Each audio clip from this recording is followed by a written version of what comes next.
The Arrogance. December 11th, 1941, 3:05 p.m., Berlin, Reich Chancellery.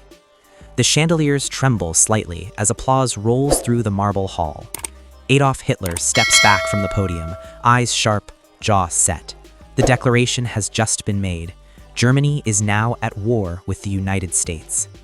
Across the Atlantic, factories are still humming with civilian production. Car plants, refrigerators, razor blades. Hitler smirks. To him, America is a nation of shopkeepers and jazz musicians, a country softened by abundance.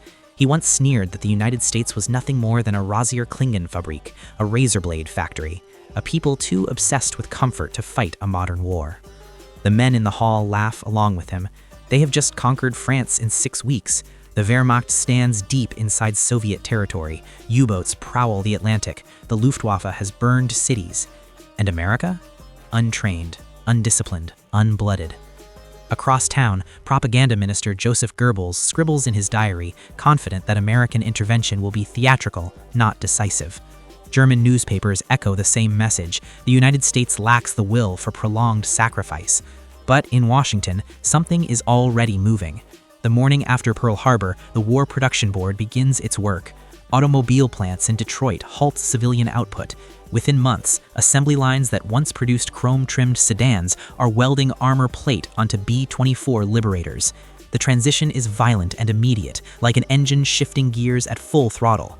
At Ford's Willow Run plant, construction crews pour concrete day and night. When completed, it will stretch nearly a mile long.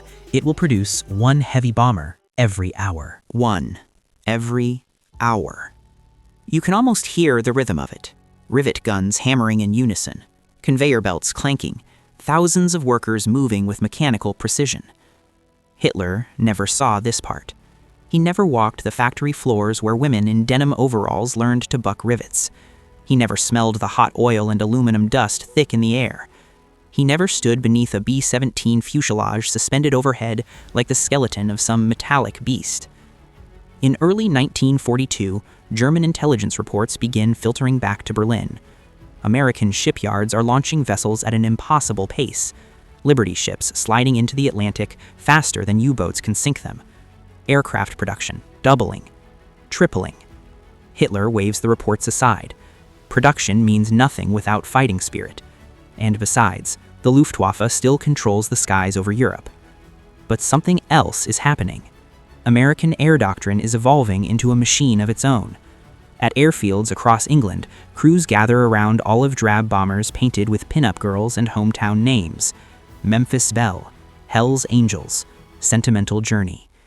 Inside each B-17 Flying Fortress are 10 men: pilot, co-pilot, navigator, bombardier, waist gunners, tail gunner. Each one barely in his 20s. They joke.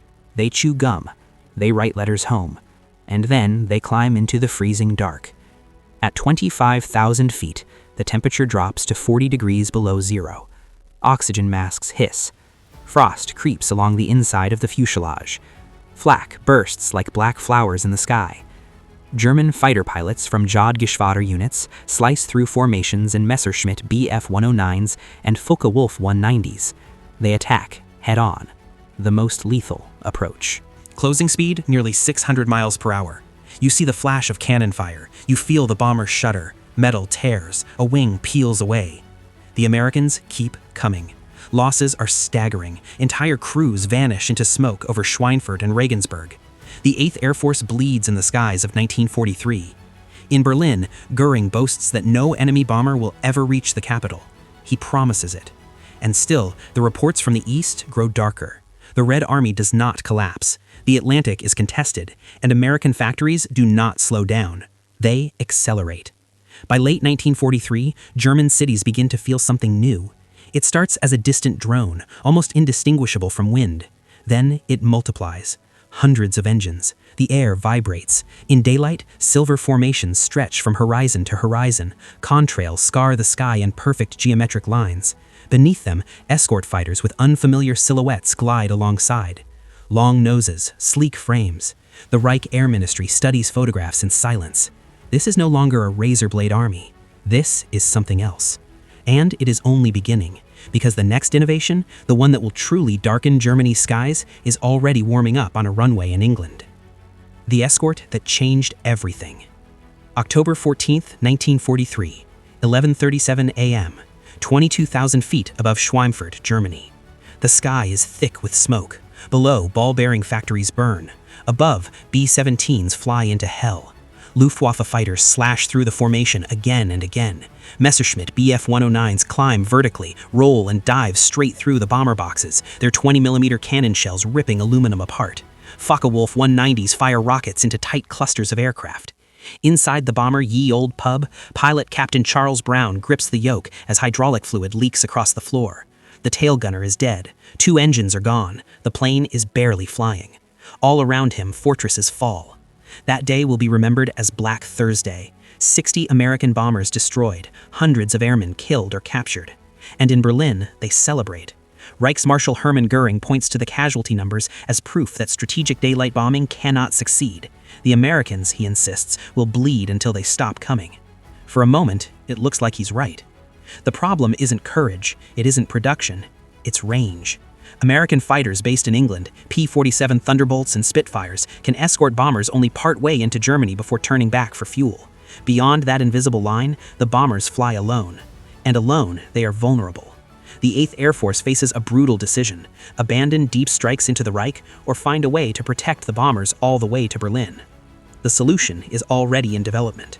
Sleek, underestimated, almost an afterthought, the North American P-51 Mustang. At first glance, it doesn't seem revolutionary. Early models lacked high-altitude performance. British pilots had used them primarily for reconnaissance. But then someone mates the airframe to the Rolls-Royce Merlin engine. Everything changes. The new P-51B roars at altitude, fast, agile, long-legged. With drop tanks, it can travel deep into German airspace and still fight. More importantly, it can stay. January 1944, RAF Bodney, England.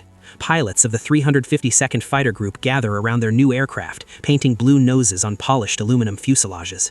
They run gloved hands along the wings. You can feel the anticipation in the cold morning air. These men are not tasked with merely escorting bombers. They are ordered to hunt. General Jimmy Doolittle, now commanding the 8th Air Force, changes the rules. Instead of staying glued to bomber formations, fighter escorts are encouraged to range ahead, sweep the skies, and engage German interceptors before they reach the bombers. It's a fundamental shift in doctrine, and it terrifies the Luftwaffe. The first time German pilots encounter Mustangs deep over the Reich, confusion spreads across the radio channels. They were expecting unescorted bombers. Instead, silver fighters dive from above, sun at their backs. Major Adolf Galland, one of Germany's most experienced aces, later recalls the shock of seeing American fighters loitering far beyond previous escort limits. It wasn't supposed to be possible. The Reich had calculated fuel ranges. They had studied American capabilities. They had believed in their margin of safety. The margin is gone. Spring 1944. The sky over Germany becomes a battleground without pause. Every major industrial center, Berlin, Leipzig, Hamburg, feel the weight of sustained bombing. Daylight raids by American bombers, night raids by the RAF. But now, something else happens. Luftwaffe losses begin to outpace replacements. Veteran pilots are killed in swirling dogfights against Mustangs. Training programs are rushed. Young replacements climb into cockpits with barely enough flight hours to survive their first engagement. Fuel shortages worsen. Aircraft sit grounded for lack of aviation gasoline. In factories beneath camouflage netting, Germany struggles to keep pace. They introduce new weapons, the Focke-Wulf 190D, the Messerschmitt Me-262, technological marvels. But jets require fuel. They require trained pilots. They require time. Time is running out. March 6, 1944, Berlin. For the first time, massive formations of American bombers strike the German capital in daylight. Air raid sirens wail across the city. Civilians stare upward as contrails crisscross the sky like white scars. Explosions ripple through government districts. Railway yards erupt in flame. Göring had promised this would never happen. Now it is happening repeatedly. And worse, German fighters cannot stop it. The razor blade army is no longer a punchline whispered in marble halls. It is an industrial storm. But storms have consequences. The destruction below is mounting. Factories, homes, rail lines. Civilian morale trembles. Yet even as Germany's skies darkened with bombers, something else begins to darken inside the Reich. Because the bombers are no longer just hitting buildings. They are unraveling the Luftwaffe. And once air superiority shifts permanently, the ground war will never be the same. The sky belongs to them now. June 6, 1944, 4:18 a.m., Normandy coast, France. The horizon flickers before the sun rises.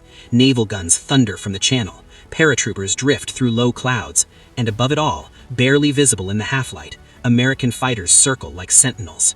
The Luftwaffe is almost absent. A few scattered German aircraft attempt to probe the beaches. They are intercepted within minutes.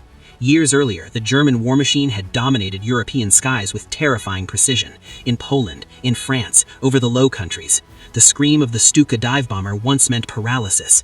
Now, the scream belongs to something else.